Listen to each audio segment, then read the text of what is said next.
బులెటిన్లో మరో breaking news చూస్తున్నాం. కాళేశ్వరం ఎత్తిపోతల పథకంలో భాగమైన మేడిగడ్డ బ్యారేజ్ వంతెన శనివారం పెద్ద శబ్దంతో కుంగింది.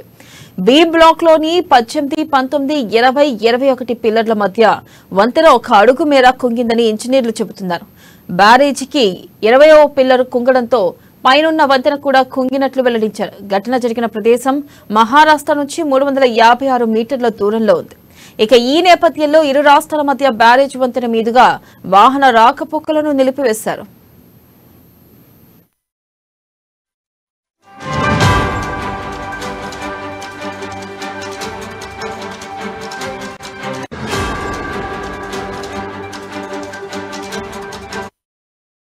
నీటిపారుదల శాఖ ఇంజనీర్లు డ్యాం పరిసర ప్రాంతాల్లో అలర్ట్ ప్రకటించారు. వంతెన కుంగిన సమయంలో బ్యారేజ్లోకి 25,000 క్యూసెక్కుల వరకు ప్రవాహం వస్తుండగా 8 గేట్లు తెరిచి నీటిని కిందకు వదులుతున్నారు. అయితే అకస్మాత్తుగా పెద్ద శబ్దం రావడంతో ప్రాజెక్ట్ కార్యనిర్వాహక ఇంజనీర్ తిరుపతిరావు సిబ్బంది ఘటనా స్థలానికి వెళ్లి పరిస్థితిని పరిశీలించారు.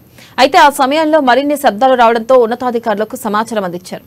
వంతెన కుంగిన సమయంలో బ్యారేజ్లో 10.17 టీఎంసీల నీరు ఉంది. వంతెన పూర్తి సామర్థ్యం 16.17 టీఎంసీలు.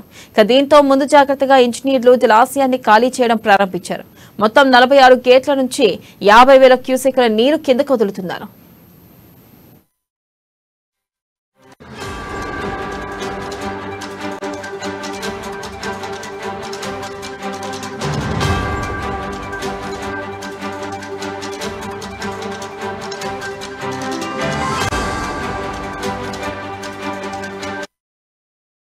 వంతెన కుంగిన ప్రాంతం దిగువన ఉన్న బ్యారేజ్కి ఏమైనా నష్టం జరిగిందా అన్న అంశాన్ని కూడా పరిశీలించుతున్నారు. ఇదిలా ఉంటే ఎల్ఎంటీ గుత్తేదారు సంస్థ నిపుణులు కూడా అర్ధరాత్రి వేడికట్టుకు చేరుకుని పరిస్థితిని సమీక్షించారు. డ్యాం నిర్వహణ గుత్తేదారు పరిధిలోనే ఉన్నందున ఏమైనా మరమ్మతులు అవసరమైతే చేపడతామని ఇంజనీరింగ్ ఇన్ చీఫ్ వెంకటేశ్వర్లు తెలిపారు.